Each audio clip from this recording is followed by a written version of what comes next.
May nag-viral ako na video, yung nagbebenta ako ng motorcycle CP holder. Sobrang dami nag-comment, sobrang halo-halo eh. Yung iba natutuwa kasi sobrang mura lang. Yung iba naman, ay madaling masira yan, baka madaling masira yan. Ngayon, re-recommendan ko kayo ng siguradong matibay, pero tataasan natin yung budget nyo ha. Kasi yung binibenta ko nakaraan is medyo mura lang talaga siya, nasa 70 pesos nga lang yun eh. Eto, nasa mid-class siya. Okay, kung meron tayong mga high class na CP holder, ito naman nasa mid, okay? Hindi siya kamahalan, hindi rin siya kamurahan, okay? Hindi kayo mapapamura. Yan. Ito yung ang Takip Pro. Yan. Sobrang tibay nito, gawa siya sa metal. Yan. Na may cover na plastic. So hindi talaga siya kakalawangin.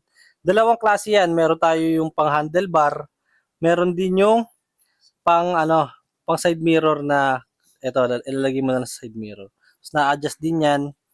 Yan, i-adjust mo lang nandito yan, higpitan mo kung saan yung komportable mo, makikita mo yung cellphone mo, di ba? Bagay na bagay ito sa mga nagra-ride, siyempre sa mga delivery rider, mga MC taxi rider katulad ko. Sobrang tested ko na to, alam mo kung bakit?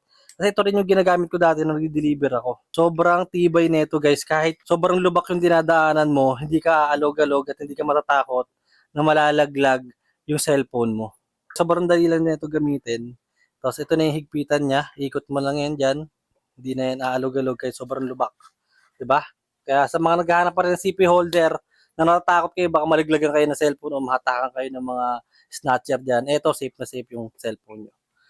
Okay? Tignan nyo naman, no? Ang angas pa tignan. Takip Pro. Nilagay ko na yan dyan sa taas ng pangalan ko. I-click mo na yung nakalagay na click order dyan para maka-order ka na. Okay? Ayos.